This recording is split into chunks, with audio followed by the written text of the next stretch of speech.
We all use data and databases in our daily online lives.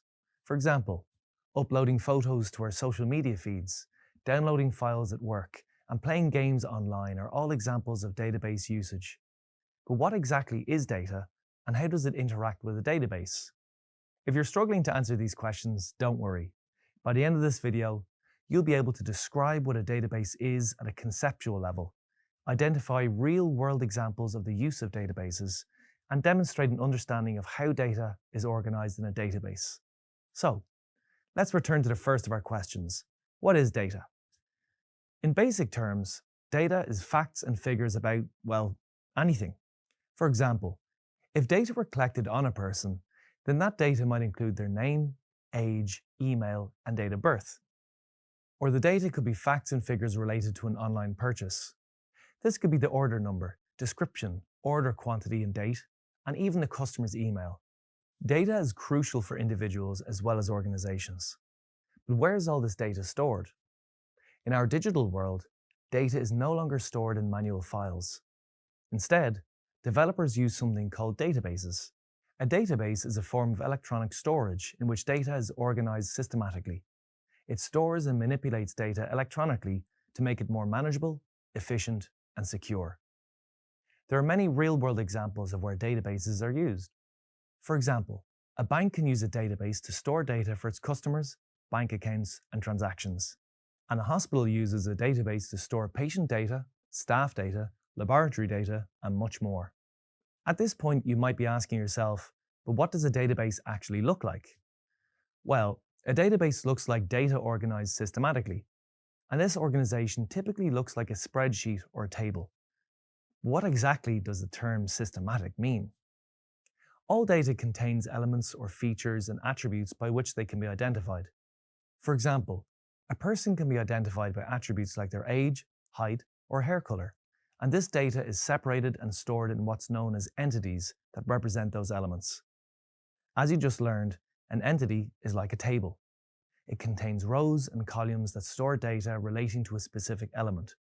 In other words, these are relational elements. They're related to one another. These entities could be physical representations, like an employee, a customer, or a product, or they could be conceptual, like an order, an invoice, or quotation. Entities then store data in a table-like format against the attributes or features related to the element. For example, an online store could hold customers' data in a customer entity containing specific attributes relating to the customer. These attributes could include first name, last name, date of birth, and email. And they could also have product data stored in a product entity against attributes like product code, description, price, and availability.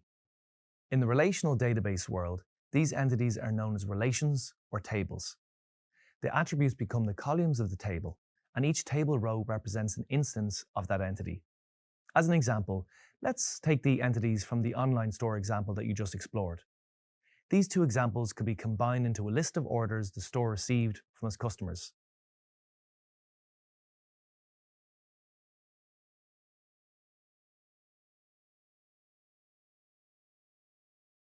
Within a database, this data could be rendered as an order table or entity, and the data could be organized into rows that contain a unique order number, the name of the customer who placed the order, the product that they ordered, and the price of that product. There are many ways to organize data in a database. Relational databases aren't the only kind of databases that you'll encounter. As a database engineer, you'll work with many different types of databases. Here's a few common examples of other types of databases. An object-oriented database is where data is stored in the form of objects instead of tables or relations.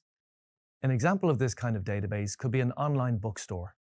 The store's database could render authors, customers, books, and publishers as classes, like sets or categories. The objects, or instances of these classes, would then hold the actual data. Graph databases store data in the form of nodes. In this case, entities like customers, orders, and products are represented as nodes.